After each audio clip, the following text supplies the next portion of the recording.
Creo que muchos que estamos aquí hemos leído desde hace tiempo distintos escritos de María Clara. Ella ha publicado libros y artículos sobre religión mística, el papel de las mujeres en la iglesia y sobre el diálogo interreligioso.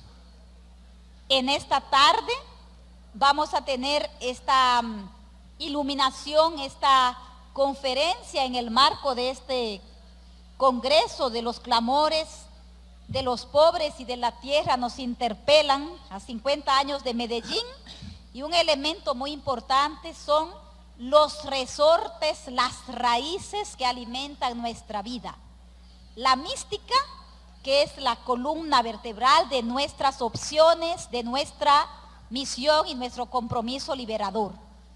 Entonces María Clara nos va a acompañar con esta conferencia que se titula Mística Liberadora, urgencia de lo esencial para el quehacer de los cristianos y las cristianas de hoy.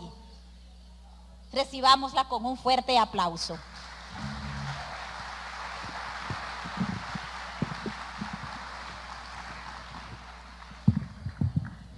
Muchas gracias, querida Geraldina. Buenas tardes a todos y a todas. Enfrentemos el calor con dignidad y espero que reflexionar sobre la espiritualidad nos caliente por adentro y no tanto por afuera, y así podamos seguir con tranquilidad la reflexión que proponemos aquí. Ustedes esperaban un grupo de jóvenes teólogos, ha venido una teóloga no tan joven, pero esperamos que sea un poco joven de espíritu, ¿no?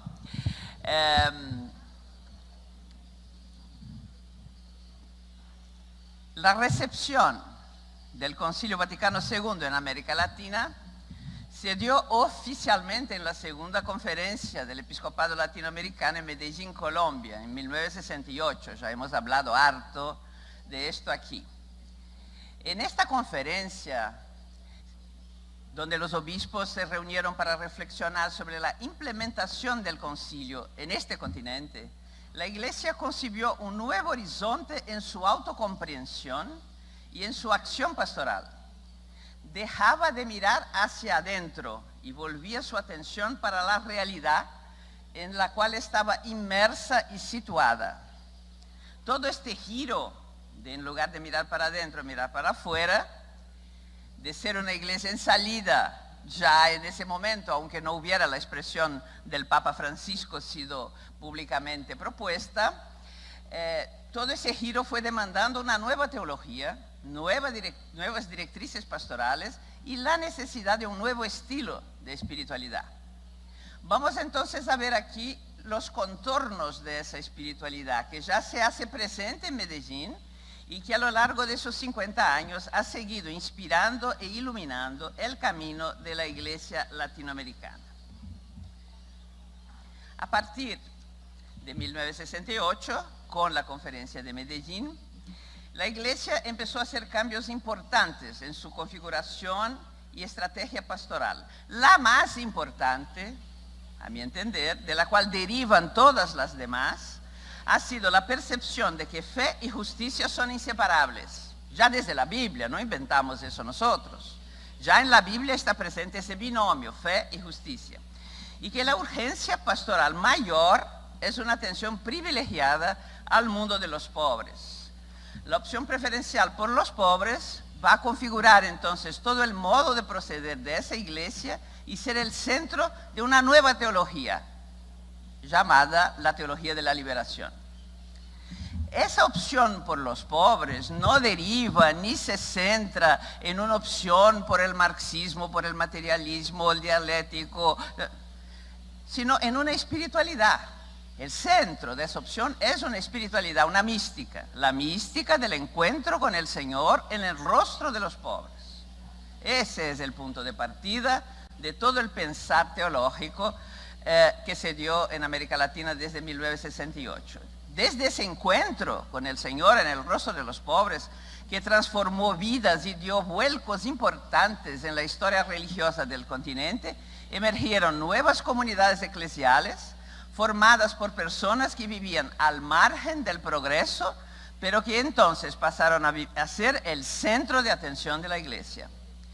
Por otro lado, nuevas vocaciones proféticas, teológicas y místicas aparecieron, experimentando con radicalidad esta nueva forma de inmediata y amorosa unión con Dios, cuestionada por la realidad y dando frutos en la vida práctica.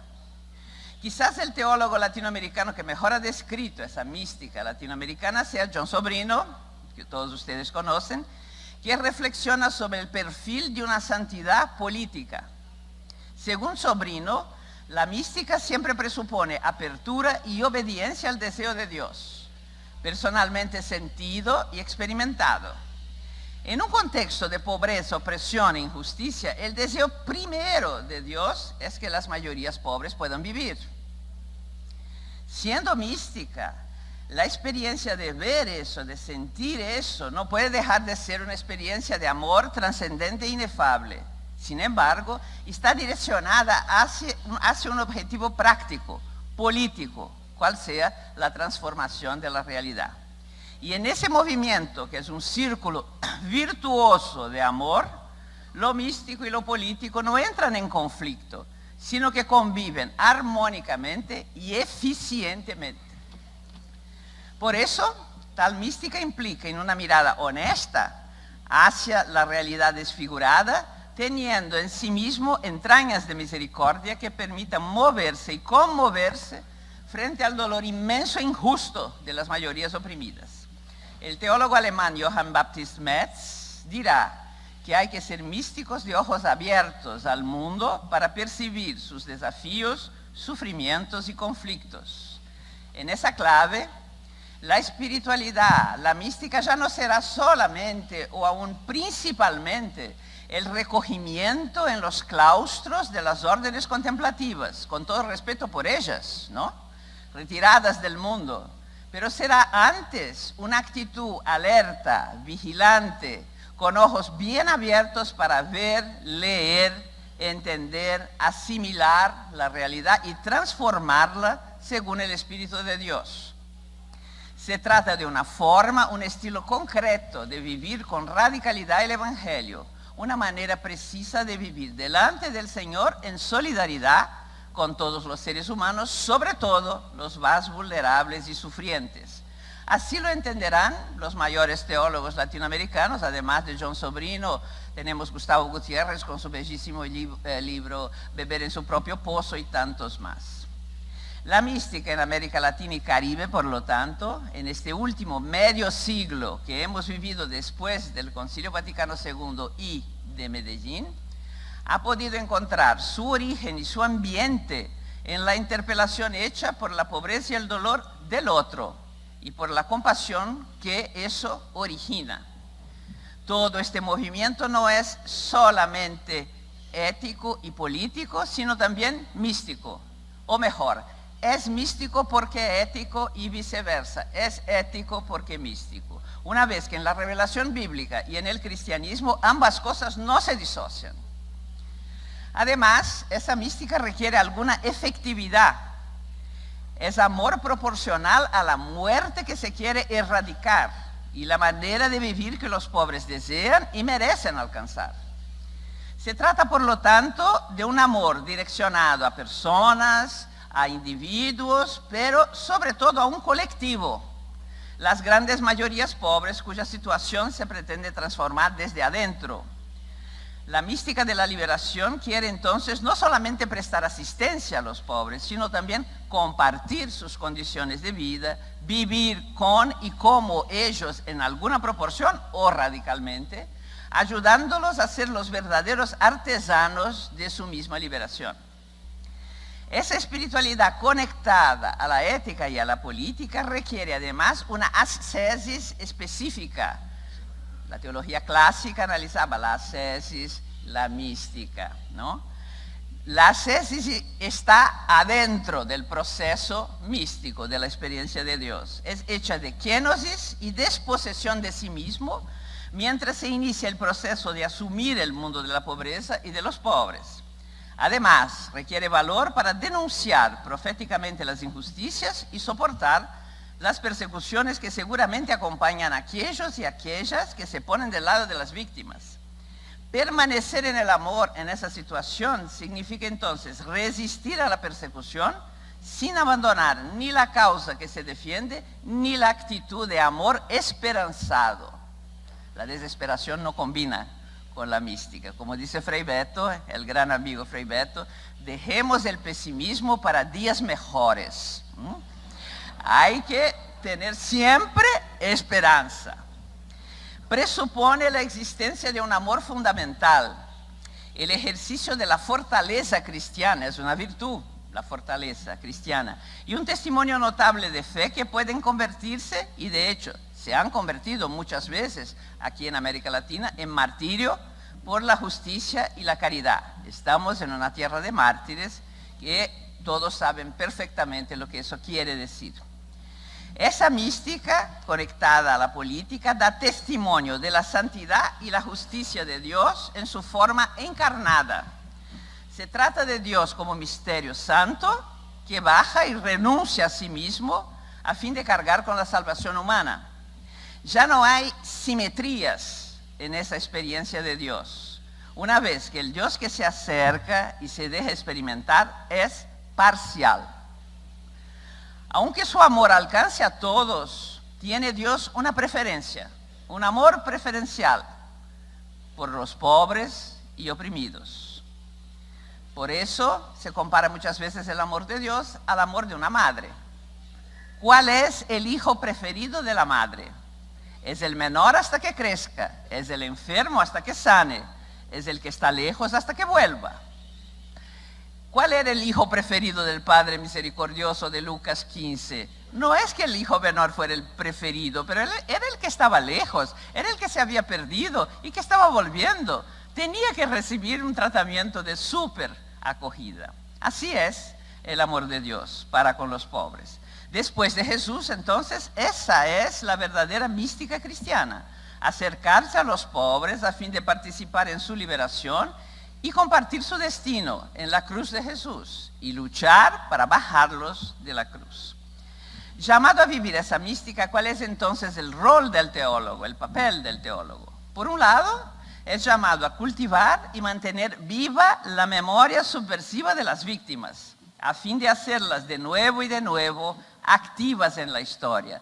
Es lo que ha hecho John Sobrino desde ese día de 1989, cuando recibió la noticia de la muerte de sus compañeros. Ya lo venía haciendo después de la muerte de Monseñor Romero y siguió haciéndolo con más radicalidad después de eso. Es lo que han hecho algunos de los que han hablado ya aquí en ese congreso. Rodolfo Cardenal hoy día con el padre Rutilio Grande. Mantener vivos, ¿no?, las víctimas, haciéndolas de nuevo activas en la historia. Por otro lado, es convocado a vivir la compasión hasta las últimas consecuencias, o sea, a compartir el riesgo del testimonio en favor de esas mismas víctimas y correr su misma suerte, enfrentando la persecución y aún la muerte. Esa mística atravesada por la cruz sería entonces el fundamento de una nueva ética. De ojos abiertos hace memoria de Jesús de Nazaret y lo contempla hoy en el sufrimiento ajeno y el dolor humano, en todas las formas que la pobreza toma hoy, la trata de personas, las migraciones, el tráfico, la violencia, tantas y tantas formas. Es ese espíritu de compasión que constituye la espina dorsal de la espiritualidad latinoamericana, de la liberación. Se trata de un espíritu capaz de hacer con que hombres y mujeres puedan caminar con valor al encuentro de conflictos políticos, sociales y culturales del mundo actual. Así la mística remitiría notoriamente, a fin de reivindicar su autenticidad en cuanto a experiencia de Dios, hacia una autoridad que es exigente, pero al mismo tiempo accesible a todos los seres humanos. Concretamente, esa sería la autoridad de los que sufren, y antes de más nada, de los que sufren injusta e inocentemente. Tema que Metz ha trabajado y que nuestra compañera, que es coordinadora de la maestría aquí, Marta Zeckmeister, ha trabajado constantemente, la autoridad de los que sufren. Esa autoridad de los que sufren sería la autoridad al interior de un ethos global que obligaría a todos antes que cualquier ideología, cualquier entendimiento. Un ethos, por consiguiente, que no puede ser puesto de costado, relativizado por ninguna cultura, ninguna religión y ninguna iglesia. Ese ethos genera entonces una espiritualidad liberadora y compasiva que mueve e impulsa el ejercicio de la compasión y de la misericordia a nivel personal y colectivo. La vivencia de esa espiritualidad y esa mística se da en plenitud adentro de la historia, no solo personalmente, sino también colectivamente, comunitariamente. No debe ser entendida apenas en cuanto liberación del mal, de la culpa, del daño personal o social, dolor, enfermedad, fetichismo. Todas esas formas de liberación solo empiezan después de la liberación de las estructuras injustas que impiden la vida, tales como esclavitud, dominación política, opresión psicológica y social, violencia institucionalizada, como dicen los obispos reunidos en Medellín hace 50 años. Así como hay una pluralidad étnica y cultural en el continente latinoamericano, hay igualmente una diversidad riquísima de expresiones y visibilizaciones de esa pluralidad. Entonces, esa espiritualidad latinoamericana también tiene ese rostro, ¿no?, de una espiritualidad popular en las manifestaciones religiosas del pueblo como una fuente que fecunda la teología. El lugar donde esa diversidad puede ser mejor contemplada, vista y experimentada es sin duda la religiosidad popular. Los teólogos divergen un poco en cuanto al término. A algunos no les gusta religiosidad popular, prefieren religión popular. Uso religiosidad popular sin que haya en ese término ninguna cosa despectiva o minusvalorativa. Siempre ha merecido esa religiosidad la atención de los teólogos del continente como fuente preciosa de experiencia espiritual y evangelización. Es un tema que por su importancia no ha interesado solamente a los teólogos, sino también al magisterio de la Iglesia. Es así que desde Medellín se encuentran referencias a ese modo de vivir la fe que tienen los pueblos del sur de América. Siguiendo de cerca al concilio recién clausurado, la segunda conferencia del episcopado latinoamericano destaca la necesidad de que la Iglesia adapte el Evangelio a las culturas y adopte una pedagogía pastoral que lleve al pueblo a partir y desde adentro de sus manifestaciones religiosas a una plenitud de vida y experiencia de Dios. Rechaza el documento interpretaciones despectivas hechas sobre la religiosidad popular, denunciando una hermenéutica cultural occidentalizada, y yo cito, propias de las clases media y alta urbana. Cierro la cita.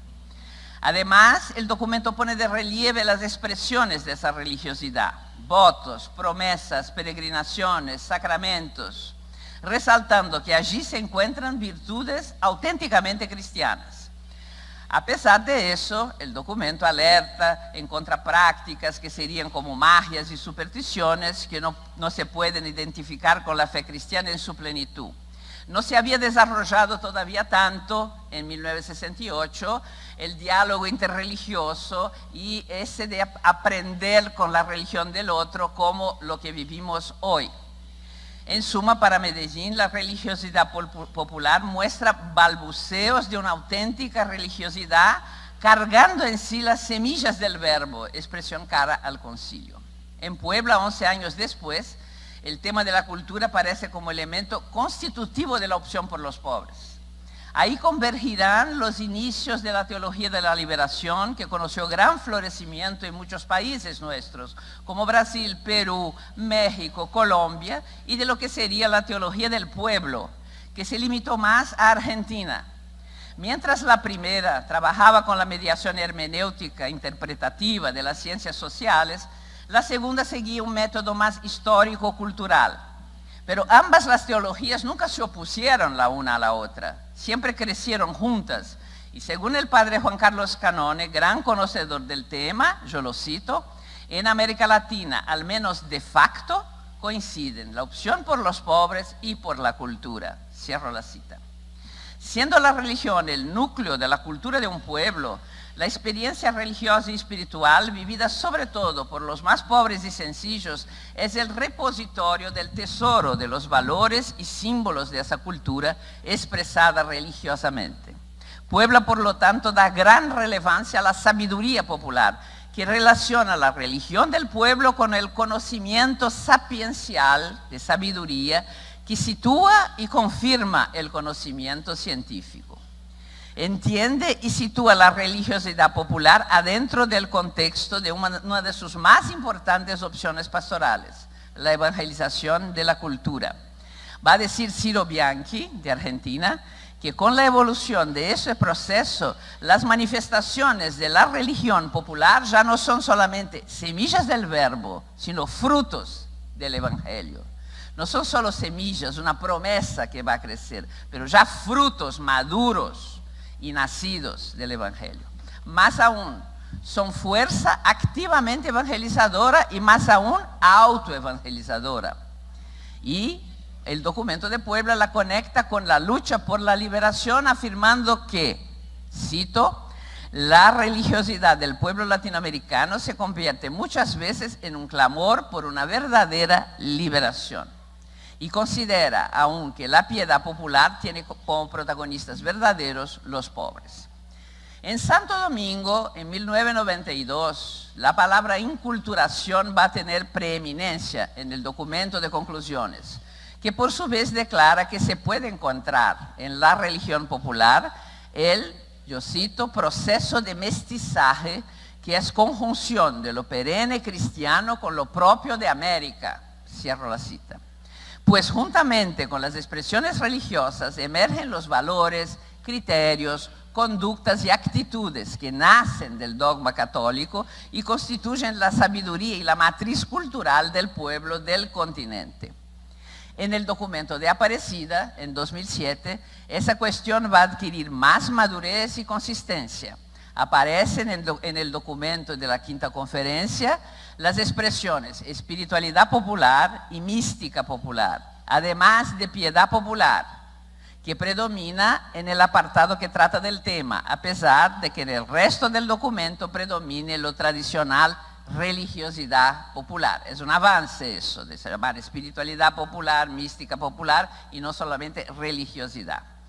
Todo ese recorrido nos permite afirmar que las expresiones religiosas del pueblo más pobre y sencillo son una riqueza, un tesoro, una verdadera espiritualidad, una experiencia mística que no queda en nada de ver a otras expresiones y aún escuelas que han aparecido en los más de 2000 años de la historia del cristianismo.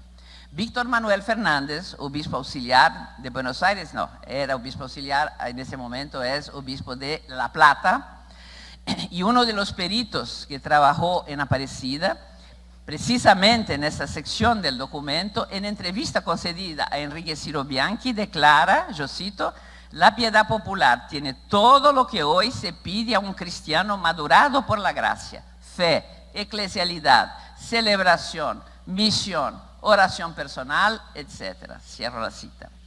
Dos elementos fundamentales componen entonces esa mística popular: las expresiones colectivas, fiestas patronales, novenas, rosarios, viacrucis, procesiones, danzas, cantos, promesas y devoción a los santos, además de peregrinaciones a los santuarios. Pero también, al lado de esas manifestaciones colectivas, una experiencia que brota de lo más íntimo del corazón ante los hechos y sucesos de lo cotidiano de la vida del pueblo sencillo, iluminado por Dios y su palabra. El modo como lo expresa el documento de Aparecida convoca a la teología a volver la mirada a esa mística popular, considerándola como lo que es: expresión de sabiduría sobrenatural. Más extraordinaria se vuelve aún esa espiritualidad porque es en general vivida por personas que no tienen formación religiosa formal, pero no por eso son menos espirituales. Ahí está presente una de las cuestiones más candentes y más serias de hoy sobre el tema: la distinción entre religión y espiritualidad. que apunta para un mayor deseo y búsqueda de esa y no de aquella. Una persona puede ser profundamente espiritual y no estar adentro de una institución religiosa. Y muchas personas pueden desear auténticamente vivir una espiritualidad y no sentirse atraídos por pertenecer a ninguna institución religiosa. Los pobres viven una verdadera mística en medio a tantas situaciones difíciles y aún amenazadas de su cotidiano. Y el sujeto de esa mística es comunitario, es un nosotros, como dirá Juan Carlos Escanone. La teología es llamada entonces a volverse con respeto y amor para esa espiritualidad y beber de ella. No solamente cuidando el tesoro que esa mística popular significa, sino aprendiendo de ella nuevos caminos para experimentar la unión con Dios, que es la espina dorsal de la biografía de cualquier teólogo e inspiración de su quehacer investigativo y riguroso. Dejarse fecundar por esa mística es imperativo en los días que corren, para que la teología se acerque cada vez más a esos que son los preferidos de Dios y no traicione su vocación fundamental. Vamos a ver ahora el riesgo que hoy aparece para la mística. Y por eso vamos a ver la importancia que hay de volver la atención a la mística popular y a lo que viven los pobres. Después de todo lo que hemos dicho hasta aquí, va quedando claro que la teología es inseparable de la espiritualidad y de la mística. Si la biografía de todo creyente es la condición de posibilidad de una lectura teológica de su experiencia de Dios, de la teología eso puede ser dicho con más razón. El teólogo es un testigo público de la revelación de Dios y de la fe de su pueblo. Su biografía, su existencia, su estilo de vivir la fe y la caridad que la opera es el garante de credibilidad de su teología. La concreta configuración que su existencia toma a partir del acontecimiento de Dios en su vida y de la narrativa que de eso hace, se manifiesta como una historia de salvación, una concreta exégesis de la fe.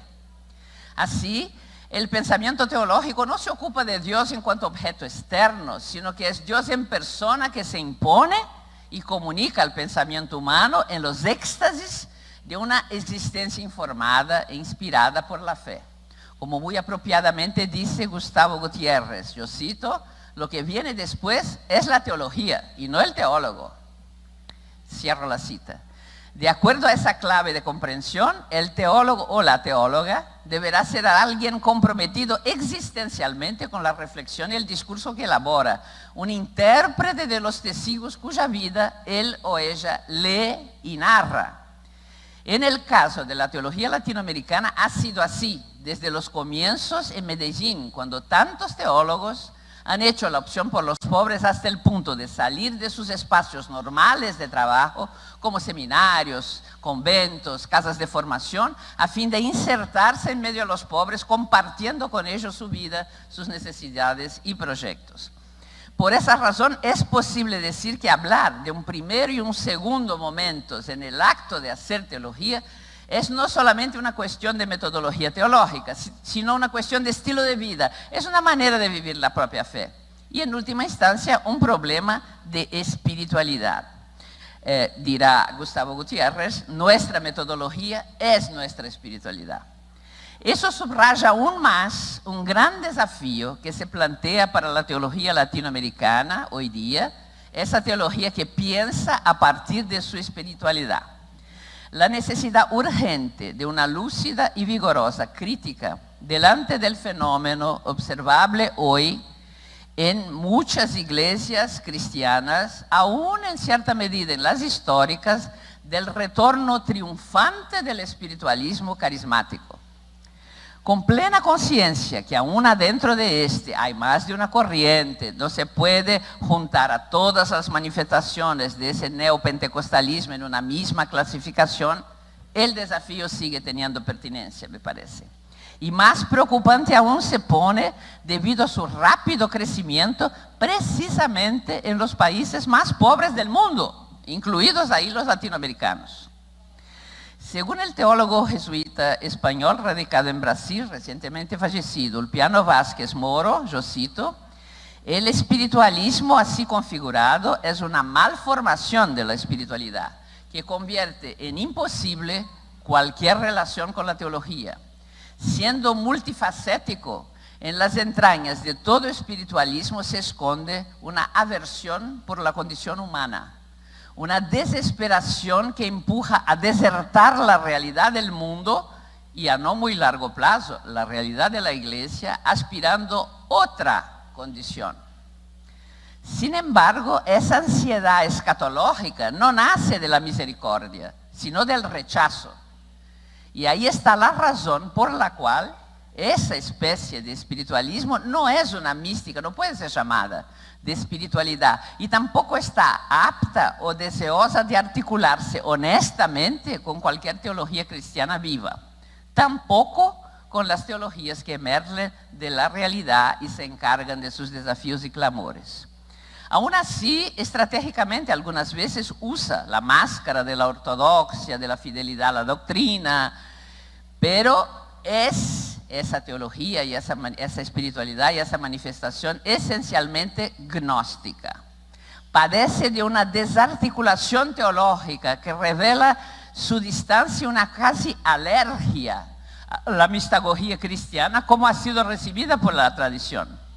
La consecuente necesidad de inventar liturgias y reuniones de oración efervescente y ruidosa, donde la lex orandi ya no puede encontrar la lex credendi, habla por sí sola.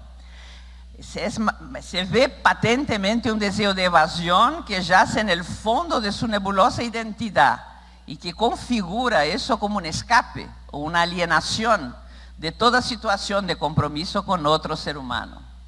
En la salida del mundo, en la vertiginosa caída dentro de sí mismo, atrapado en una perpetua y ruidosa exterioridad que no revela la profundidad interior o la transformación histórica, el espiritualismo carismático en su vertiente más alienante o en su vertiente mercadológica, como existen algunos, ¿no?, que parecen más una cadena de franchisings que una iglesia, es radicalmente diferente de la experiencia mística que es vida en el Espíritu. Esa vida en el Espíritu es una experiencia y expresión de amor y compromiso con las obras del amor. Por eso es al mismo tiempo experiencia espiritual y ética.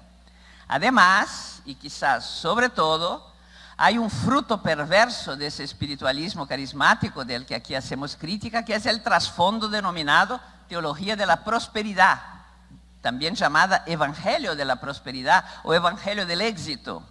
Se trata de la convicción de que la prosperidad financiera es deseo de Dios para los creyentes y que la práctica de la religión aumentará su riqueza material. Ve la Biblia como un contrato entre Dios y los seres humanos. Si estos tienen fe en Dios y lo invocan, Él les dará seguridad y prosperidad. Para eso son estimuladas donaciones materiales de dinero, la confesión pública de la fe en Dios, entendida en términos de contrato.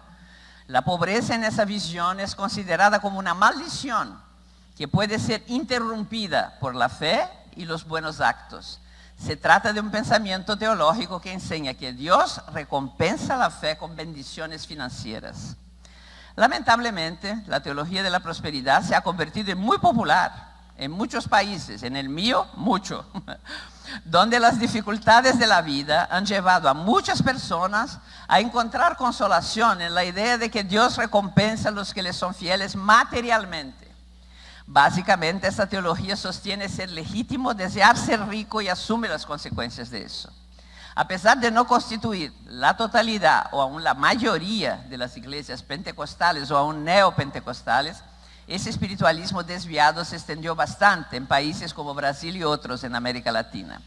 Muchos escándalos sucedieron entre los pastores de esa teología, quienes fueron instados a hacer mucho dinero, aunque para eso debieron hacer extorsiones violentas a los fieles. Muchos pobres han donado una porción considerable de su escaso salario para ayudar a la iglesia. Mientras tanto, muchos de esos pastores son muy ricos y tienen casas lujosas en el hemisferio norte, sobre todo en Estados Unidos. Por detrás de la teología de la prosperidad está un problema teológico y político, con el continuo drenaje de fieles de las iglesias cristianas históricas en América Latina, el neopentecostalismo, que es la raíz del movimiento de prosperidad, atrajo cantidad de gente lista para hacer un pacto con Dios a fin de salir de la miseria y encontrar la felicidad propuesta por la sociedad de consumo, que sitúa la realización de la persona en la propiedad y el consumo de bienes materiales.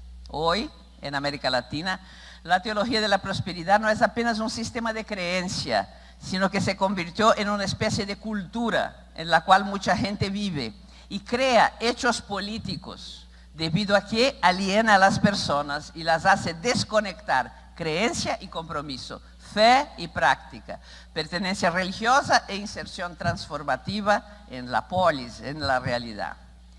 Este hecho interpela y desafía hoy la fe, la teología y sobre todo la espiritualidad liberadora tan característica del continente en que vivimos.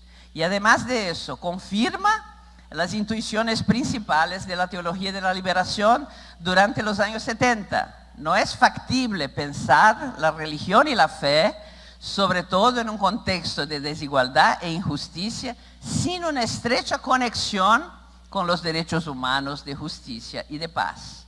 Toda la doctrina social de la Iglesia ha reflexionado sobre esto y más recientemente las teologías políticas y de la liberación igualmente.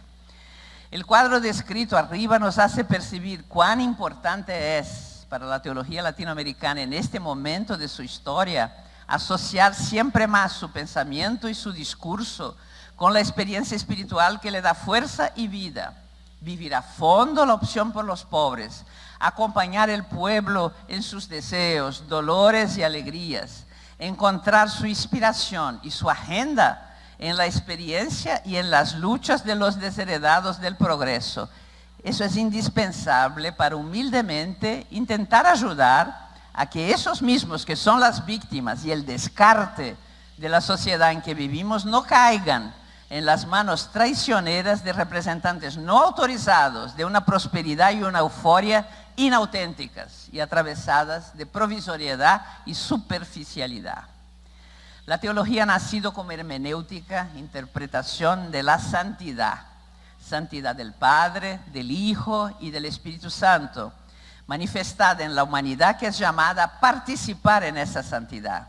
La verdad y la autenticidad de la experiencia de salvación que conlleva toda teología cristiana es la razón de ser del mismo credo que rezamos en cada Eucaristía. Afirmar contundentemente la realidad de la salvación y la santificación humanas realizada por la autocomunicación de Dios.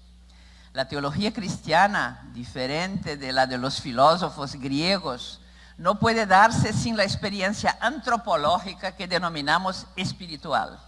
Y lo espiritual, el lenguaje cristiano, dice respeto en primer lugar al Espíritu Santo. Por eso, una experiencia humana será tanto más espiritual cuanto más manifieste la fenomenología, la manifestación del Espíritu Santo para el bien común, como dice 1 Corintios 12:7.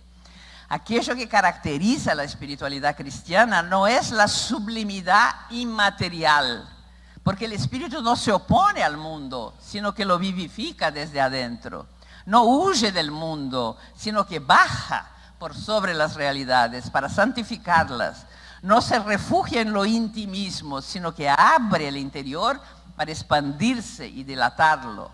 Don es su nombre propio, según San Agustín. Y manifiesta su poder en la capacidad que da al ser humano de seguir a Jesús, saliendo de sí mismo para donarse al otro.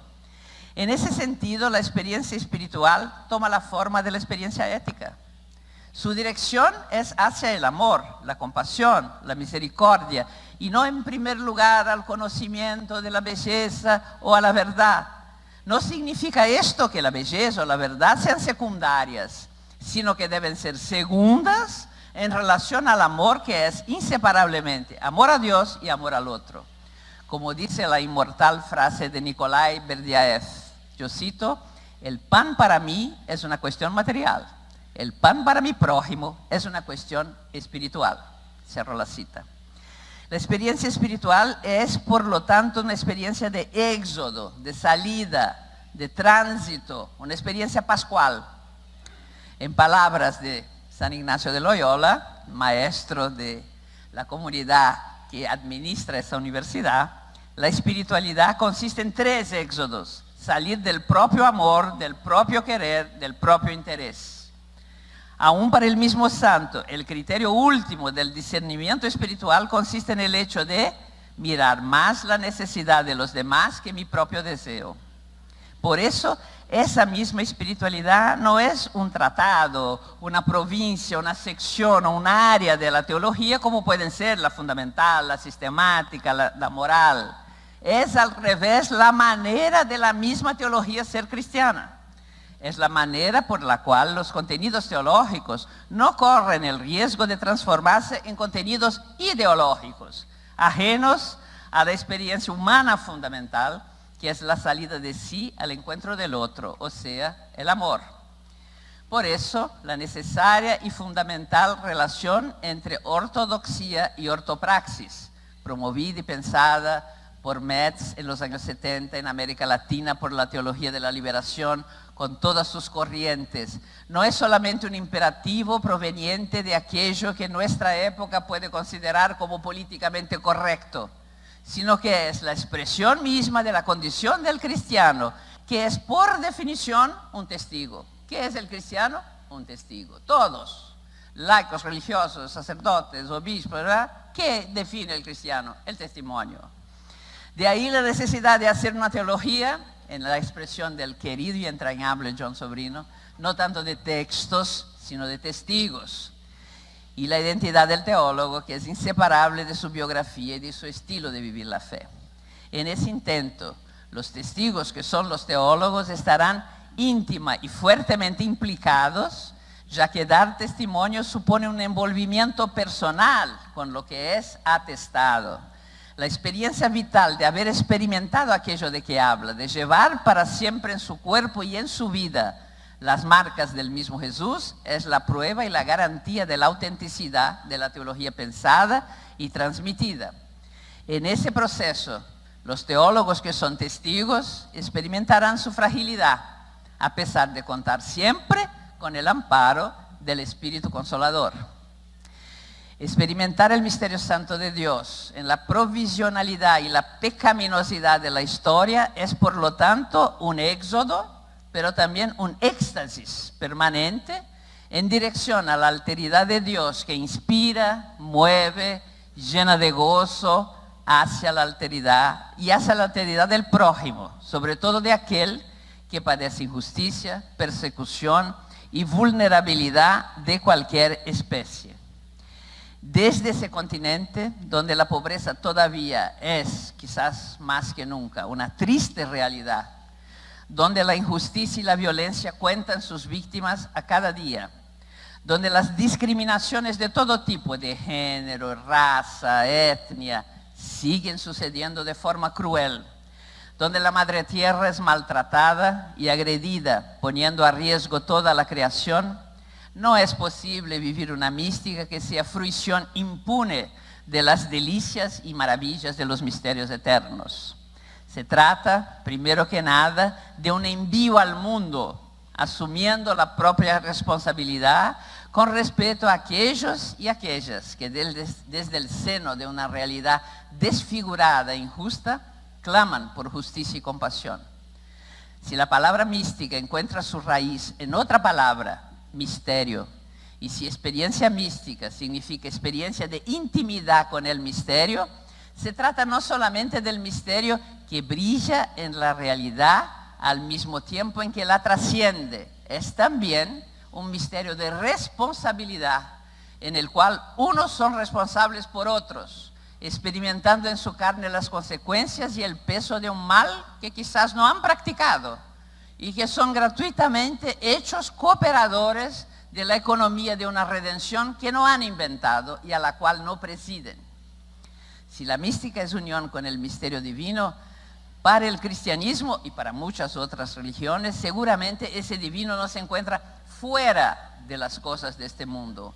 Al revés, es buceando más profundamente en todas las cosas criadas y perecederas de este mundo que se puede encontrar el misterio de amor que se ha revelado en cuanto creador, redentor y santificador. Ahí y desde ahí, mística, ética y política muestran más claramente su posibilidad fértil y rica de intersección.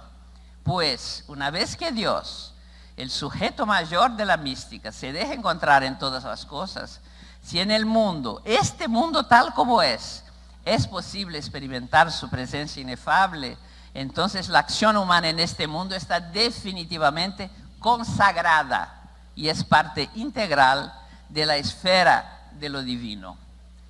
La mística que América Latina es llamada entonces a vivir hoy, en esa celebración de los 50 años de ese evento eclesial que fue la Conferencia de Medellín, no puede olvidar o desviarse de la vocación primera que fue llamada, y es la de ser una experiencia y un estilo de vida indisociable de las carencias, el sufrimiento y la muerte de tantos y tantas que a cada día se buscan la vida por los 4 rincones del continente. En ese sentido, los pobres, ayer como hoy, siguen siendo los grandes maestros espirituales de los que en la Iglesia hemos sido gratuita y misericordiosamente llamados a vivir el ministerio de la teología. Muchas gracias.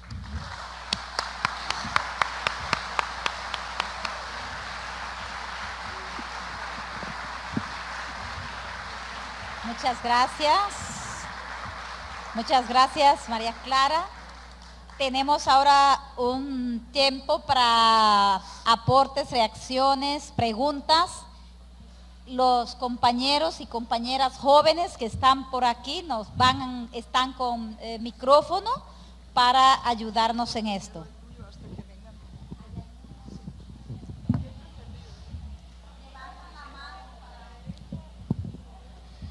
Buenas tardes, soy Brian de Guatemala y yo asisto a una iglesia evangélica pentecostal. No sé cuántas personas sabremos de estas corrientes en este evento, pero me ha llamado mucho la atención y me ha parecido muy interesante su ponencia porque grandes mayorías empobrecidas de nuestro continente han encontrado acogida en estos movimientos pentecostales. Entonces, hemos pensado cómo acercarnos, cómo vincularnos a estos movimientos, porque a veces me parece de que estamos un poquito distanciadas y distanciados. Porque siento yo que nos haría mucho bien comprender que las experiencias místicas, estáticas y la espiritualidad de estos movimientos son posicionamientos ético-políticos, como usted lo dijo, y son a la inversa también. Entonces, ¿qué lectura hace usted sobre esta realidad donde los movimientos pentecostales son mayoría y a veces no nos hemos acercado a ellos? Muchas gracias por tu pregunta, creo que es muy iluminadora y desafiante. Primero, una distinción. La crítica que yo hago no es tanto a los movimientos pentecostales, sino a los neopentecostales. Y dentro de esos, a los que son inspirados y animados por esa teología llamada teología de la prosperidad. No sé cuán grande será y cuán importante aquí en ese país o aún en Centroamérica, pero creo que está presente. En Venezuela es muy presente, en Brasil es muy poderoso. Incluso en términos político-partidarios hay toda una bancada de políticos que son inspirados por esa teología de la prosperidad. Entonces, yo creo que, por un lado, tú tienes razón de que tenemos dificultad de acercarnos a esos movimientos que atraen tanta gente, ¿no? Quizás eso sea un fallo nuestro en cuanto a iglesia, ¿no? Yo creo que ellos saben trabajar mucho con la afectividad, cosa que quizás no sepamos tanto nosotros, las iglesias históricas y todo eso, ¿no? Entonces, en ese sentido, un examen de conciencia, claro, siempre es sano y necesario. Pero por otro lado, yo creo que no podemos olvidar que esas tendencias están presentes desde el inicio del cristianismo y han sido duramente criticadas por el Nuevo Testamento incluso. Recuerdo el capítulo 14 de la segunda carta a los Corintios. San Pablo está con un problema en la comunidad de Corinto, y que es que los que hablan en lenguas que polarizan toda la celebración. Nadie más puede hablar. Hay que haber un intérprete para descifrar y traducir lo que ellos dicen en una lengua que nadie entiende. Y eso está haciendo un peso, una carga para la comunidad. Bueno, y él orienta, hablar para que la comunidad se edifique. Hablar y nadie entiende. Bueno, se puede, pero no todo el tiempo, ni con tanta insistencia. Bueno, por otro lado, yo creo que esa versión neopentecostal llamada teología de la prosperidad tiene un elemento más, ¿no? Que es esa cosa mercadológica. Convierte la iglesia en un mercado. ¿Quién da más? Los pastores son formados rápidamente para que puedan generar divisas. Los que generan más divisas ganan premios, son destinados a lugares privilegiados, enriquecen a costa del pueblo, engaña el pueblo. Ahí ya no es tanto la configuración de las liturgias, de la catarsis colectiva, bueno, pero es algo un poco perverso que está en el fondo y que es conectar Dios y su gracia y su gratuidad con la prosperidad material y todo eso, ¿no? Bueno, entonces, por eso creo que se debe mirar esas cosas con ojos bien críticos. Ahora, teniendo en consideración también que no debemos negarnos a dialogar con ellos, no es eso. Yo creo que debemos dialogar, incluso para conocer mejor, ¿no? Y para que nuestra crítica o aporte se dé adentro del diálogo. Lo que pasa es que como nos asusta, hace un drenaje en nuestras iglesias, nos alejamos de ellos.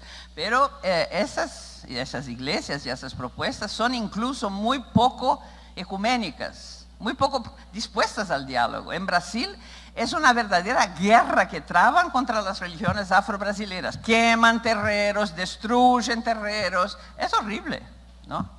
Entonces, bueno, yo creo que es un fenómeno que hay que ser mirado con ojos bien críticos, ¿no? Gracias. María Clara, yo soy Pedro Pablo Achondo de Chile. Bueno, claro.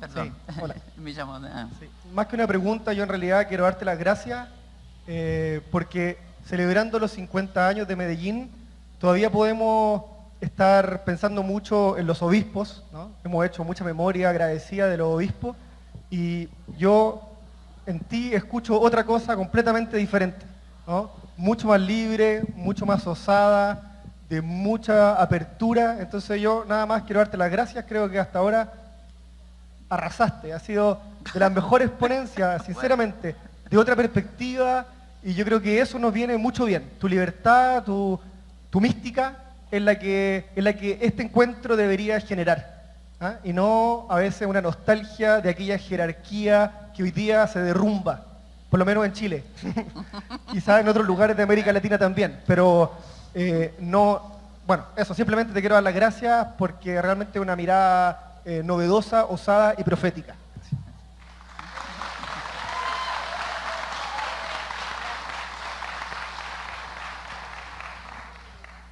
Sí, gracias por el espacio. Excelente exposición y estamos aprendiendo mucho. Bueno, sería un corto comentario. Yo considero que este fanatismo, digamos, espiritualista, de mercadotecnia, se pueden mencionar aquí mismo en El Salvador, ¿no? Pero a veces ya los conocemos. Pero digamos, lo que yo veo es que se utiliza la religión como, digamos, como el opio del pueblo, como un lavado de cerebro para el control de las masas. Y podemos ver también que todavía continúa aquella política, digamos, capitalista y de infiltración imperialista de las agencias de espionaje que tenían este tipo de sectas religiosas que simplemente eran agentes de la Central Intelligence Agency, de la Agencia Central de Inteligencia, para eso, para manipular y controlar las masas. Así que todavía se está dando esa tendencia y hasta el momento pues su exposición no se ha hecho, digamos, un balance o una crítica profunda de esta estructura criminal, de este capitalismo salvaje que es generador de hambre, de miseria y desempleo. Así es que, pues, ¿por qué no criticamos a esta estructura, digamos, brutal y sangrienta, ¿verdad?, criminal del sistema capitalista? Tenemos que buscar alternativas que sean en contra del capitalismo y en contra de las grandes potencias imperialistas y también del saqueo del planeta de las grandes corporaciones multinacionales. Gracias. Incluyendo el Vaticano. Una pequeña petición de nuestro camógrafo. Quien habla, por favor, se levante para que salga mejor en la tele. Y otra indicación, intervenciones breves, concretas, porque tenemos todavía la intervención de Malvezzi y de Leonardo Boff en esta tarde. Vengo de Honduras. Yo no sé si usted va a compartir mi punto de vista, que va a ser sintetizado. Para mí, el drenaje que habla usted de fieles del catolicismo a los grupos separados es cuestión cultural y también es alienante y a la vez una demostración de ignorancia. Brevemente le voy a describir una anécdota. Me llegó una persona a visitarme y me dice, me atacó, ¿verdad?, por la cuestión de la fe. Y le digo, mira, le digo, ¿por qué hablas tanto de los curas, de los obispos? Le digo, ¿sabes quién trajo el cristianismo aquí a América? Le digo, no sé, me dice. Pues fueron esos curas y esos obispos, le digo, que vos tanto criticás. No está en la Biblia, me dice. Siguiente, ¿pueden pasar micrófono allá atrás?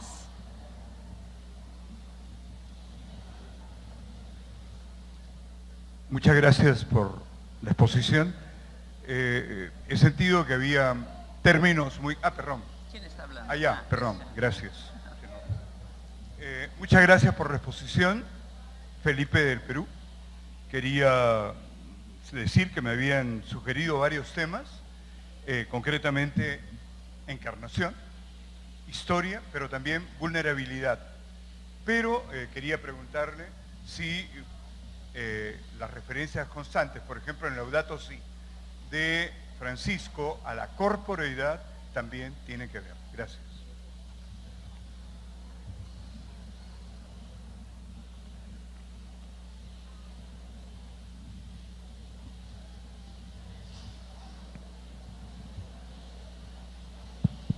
Buenas tardes, Orlando Ibarra de Colombia.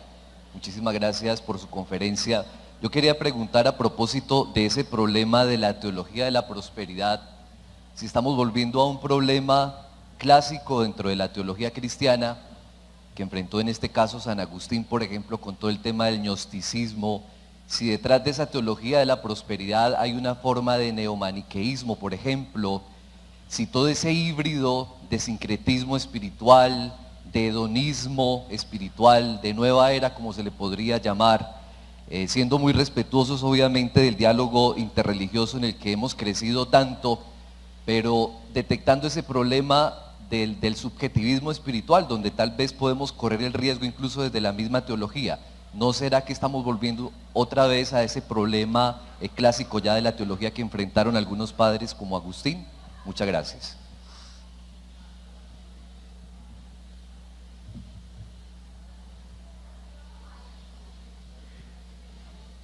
Pienso que la cantidad no es sinónimo de calidad y creo de que al menos cuando me veo en esta iglesia que opta por los pobres o excluidos como llama Aparecida, pienso que el clamor de muchas personas como es la comunidad LGTBI se han sentido, aunque sean pentecostales o neopentecostales, se han sentido acogidos por la teología esta de la cercanía del excluido.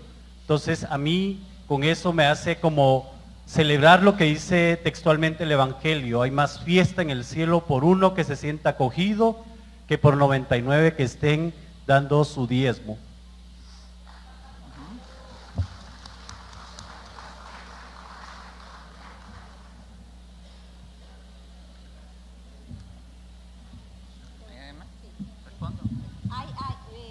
Vamos, 2 participaciones más. Aquí hay una. Levántenme la mano para que podamos ver la otra. Les quiero contar que también soy representante de la Iglesia Evangélica Pentecostal y experiencias como estas nos bendicen, porque no quisiéramos sentirnos como que diferentes, porque de hecho una lucha en conjunto de opción por los pobres debe de quitar barreras, debe de quitar barreras de ideología, de religión y de tantas cosas. No sé, tengo de alguna manera una experiencia, estamos hablando de un tema muy importante como lo que es la incursión de la teología de la prosperidad.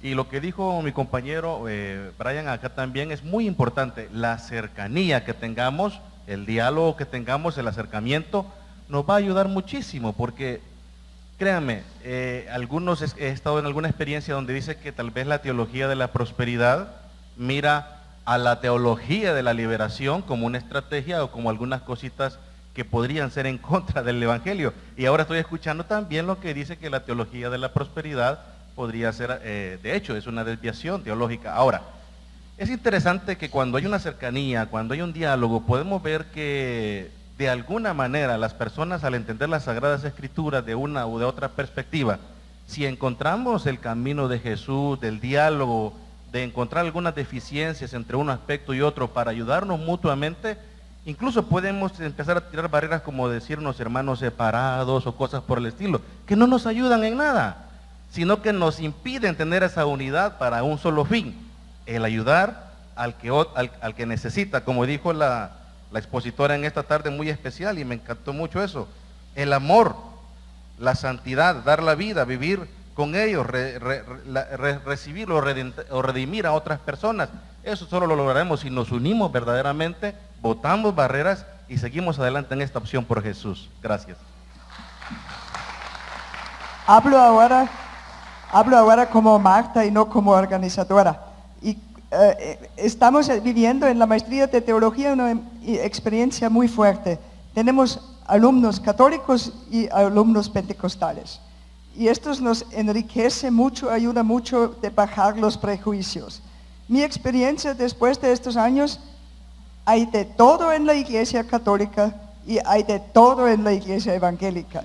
Y estoy muy agradecida, estoy impartiendo la materia de espiritualidad, que en este proceso hemos aprendido muchísimo uno de los otros, y hay muchos hermanos y hermanas evangélicos con quienes yo me siento en plena sintonía en esta búsqueda de una espiritualidad liberadora.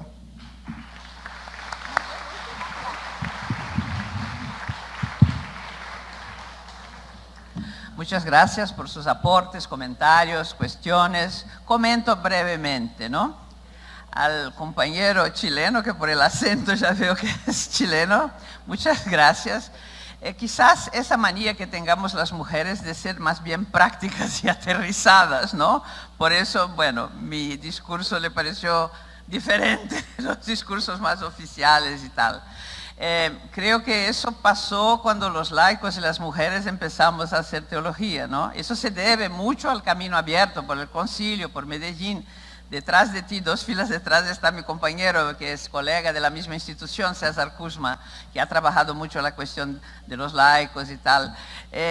Hay que tocar en cuestiones que quizás una teología de antes no tocaba, no por maldad ni por mala fe, nada de eso, porque no tenía experiencia de eso, ¿no?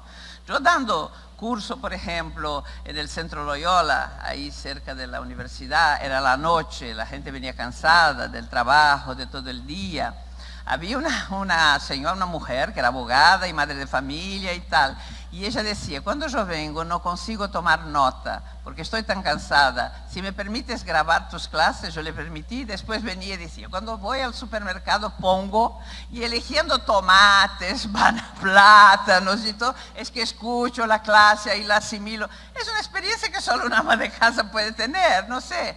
Entonces son situaciones vitales que yo creo que el concilio, y concretamente en América Latina, bueno, toda la apertura de Medellín permitió que entraran las diferencias y la diversidad en el discurso y en la actuación de la Iglesia. Entonces, bueno, ahí estamos intentando eso. Después, la observación de que el drenaje es cultural, ¿no? Y que muchas veces se contrapone el magisterio y la Biblia, o sea, las iglesias históricas tienen jerarquía, y las otras están solamente alrededor de la Biblia. Por un lado, yo creo que eso es verdad, pero yo creo que una de las grandes cosas que ocurrió en el concilio fue la devolución de la Biblia a las manos del pueblo, ¿no? Y la lectura popular de la Biblia es una de las cosas más bendecidas y más positivas que pasaron en la Iglesia Católica aquí en todo el mundo, pero muy concretamente en América Latina. Los círculos bíblicos, yo trabajé con círculos bíblicos muchos años. El método que creó Carlos Mesters a partir del ver, juzgar, actuar, de conectar la palabra de Dios con la vida real y hacer iluminar para una acción concreta. Yo creo que eso el pueblo lo hace muy fácilmente, muy felizmente, ¿no? Y es una riqueza muy grande. Lo que no quiere decir que el pueblo, por lo menos el pueblo católico, no quiera estar en la iglesia con sus obispos. No, hubo una sospecha en una determinada época que la teología de la liberación quería fundar una iglesia paralela, una iglesia popular. Nunca, jamás. Es la teología más eclesial que hay. Siempre se hizo adentro de la iglesia. Nunca quiso prescindir del magisterio, de los obispos y tal. Pero abrió caminos nuevos y también contempló situaciones que ya existían adentro de la iglesia y que no estaban siendo contempladas. Toda la articulación de las bases comunitarias que se daba alrededor de la Biblia. Ahora, el drenaje, que es cultural, yo estaría de acuerdo, ¿no? Sería importante estudiarmos más esa cultura que es plural y diversificada, ese cambio de época que vivimos para poder responder mejor a los desafíos del tiempo. Después la observación sobre la vulnerabilidad con referencia a la Laudato Si del Papa Francisco, que habla tanto de corporeidad. Sí, yo creo que en el centro somos vulnerables porque tenemos un cuerpo, evidentemente, ¿no? Somos carnes, y el Papa Francisco llama mucho la atención en muchos de sus pronunciamientos sobre esa cuestión de la corporeidad, aunque no use la palabra directamente, pero está constantemente llamando la atención para eso, ¿no? Para tocar, la necesidad de tocar las llagas, para estar cerca de la corporeidad sufrida y dolida y vulnerable de nuestros hermanos. Y en la Laudato Si, bueno, conecta la vulnerabilidad de la tierra, de la creación, con la vulnerabilidad de las personas humanas, de los seres humanos, sobre todo de los más pobres, ¿no? Entonces, esa cuestión de la corporeidad se anuncia y se perfila como un gran desafío, un tema muy central para la teología hoy y mañana. Y creo que la Laudato Si, que a mi entender inaugura un nuevo capítulo del catolicismo social, de la doctrina social de la Iglesia, puede ayudar muchísimo en eso, ¿no? Bueno, después el compañero de Colombia que hizo observaciones sobre una pregunta también, si detrás de la teología de la prosperidad no estaría un neomaniqueísmo, un nuevo hedonismo. Yo creo que sí. Algunos han acusado la teología de la liberación de ser neopelagiana, ¿no? Pero yo creo que hay, sí, en el fondo de la teología de la prosperidad y de los hechos eclesiológicos que crea, bastante de esa gnosis que ya está presente desde los inicios del cristianismo, ¿no? Y que la primera carta de Juan se preocupa y admonesta a los cristianos contra el riesgo de de una gnosis que hace salir de la encarnación, negar la carne, alejarse de lo que es la corporeidad, por ejemplo, ¿no? Entonces, yo creo que es un desafío presente, sí, en la teología de la prosperidad y al cual se debe prestar bastante atención, porque los frutos que da, los frutos son los que deben ser observados para ver si algo está teniendo rumbos positivos o negativos. Yo creo que los frutos de esa neognosis o neomaniqueísta no parecen ser muy sanos, ¿no? Después, la cuestión de la acogida a todas las personas.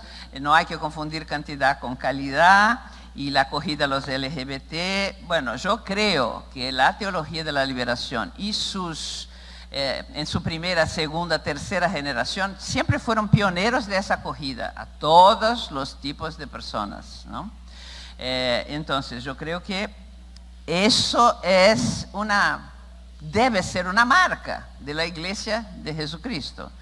Yo creo que el Papa ha hecho algunos pronunciamientos, por ejemplo, sobre las personas homosexuales. Ya desde el avión en 2013, al inicio de su pontificado, saliendo de Río de Janeiro, de la Jornada Mundial de la Juventud, le han preguntado sobre los gays. Él dijo: si un gay busca a Dios con autenticidad, con sinceridad, ¿quién soy yo para juzgar? No me cabe. No estoy ahí para emitir un juicio, ¿no? Estoy ahí para acogerlo, dialogar con él, tratar de entenderlo, establecer una relación con él. Claro, es un verdadero escándalo que en algunas iglesias cristianas haya personas que son discriminadas o por su raza, o por su etnia, o por su orientación sexual, o por cualquier motivo que sea, ¿no? Entonces estaría muy de acuerdo con eso. Bueno, después la cuestión de que la iglesia pentecostal, la experiencia que el compañero testimonió, que conoce, ¿no? También está con deseo de luchar en conjunto por la opción por los pobres. Eso es maravilloso. Y de nuevo, yo distinguiría bastante pentecostal de neopentecostal. Yo creo que hay muchos movimientos pentecostales en la iglesia católica o en la iglesia protestante que no están en esa descripción, no se cuadran en esa descripción que intenté hacer aquí, ¿no? Son movimientos que reavivaron mucha cosa dentro de la iglesia. Es verdad, por ejemplo, la participación de los jóvenes. Ellos saben muy bien trabajar con música, atraen a la juventud. Eso está muy bien. Yo creo que el riesgo que hay en el fondo es porque como la iglesia pierde fieles y tal, como ese movimiento atrae mucha gente, entonces hacer concesiones en cosas de las que no son negociables para tener más gente, eso no podemos hacer, me parece. Entonces no podemos compactuar con los principios de la teología de la prosperidad en nombre de tener más gente adentro de nuestras fileras. Otra cosa es que debemos dialogar con ellos, y si hay causas comunes donde podemos luchar en común, yo creo que bienvenido, no hay ninguna dificultad en eso. Pero creo que nos hace falta a veces una lucidez crítica y no estar tan obsesionados porque somos menos de lo que éramos. Estamos perdiendo la hegemonía que teníamos y hay que reconquistarla a cualquier precio. Creo que eso no es un buen camino. Por otro lado, creo que tampoco tenemos que tender hacia una iglesia cada vez menor y que sería sinagogal y no importarnos con el resto del mundo. No, el Papa Francisco habla constantemente de la iglesia en salida, la iglesia en salida. Hay que salir, hay que anunciar, hay que hacerse visible, ¿no? Hay que hacer ruido, hacer lío, como dice. Hagan lío, bueno, hay que hacer lío. Y eso sí, para tratar de, no solo de dialogar con la diferencia de la gente, pero también, bueno, mostrarles, anunciarles algo en que creemos profundamente, que es nuestra alegría, nuestra vida. Bueno, dar testimonio.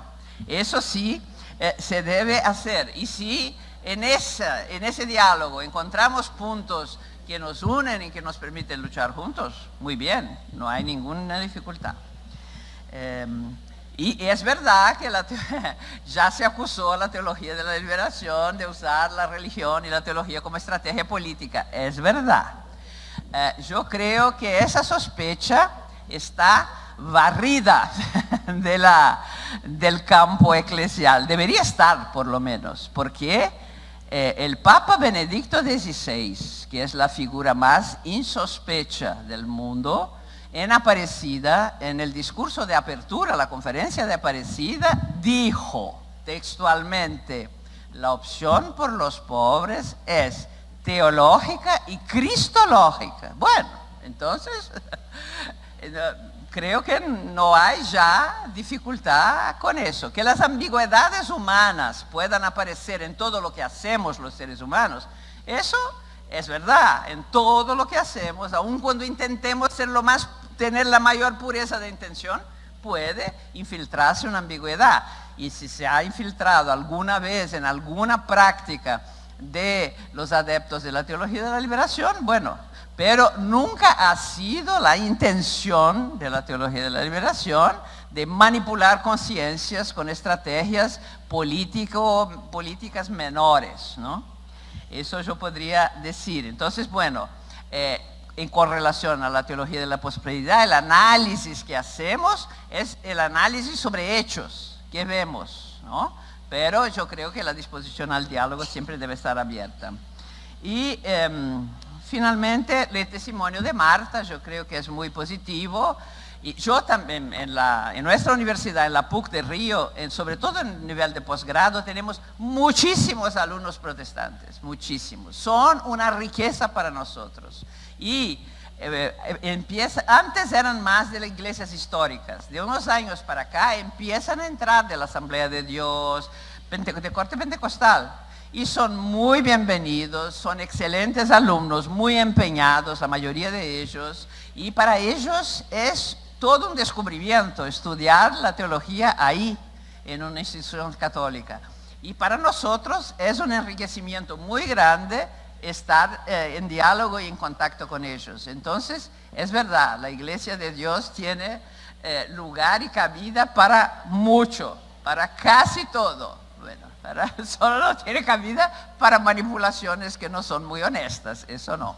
Pero para personas honestas, auténticas, pero que provienen de una proveniencia diferente de la nuestra, claro, tranquilamente yo creo que es un enriquecimiento. Creo que más o menos. Una vez más le agradecemos a María Clara por su iluminación, por su tiempo.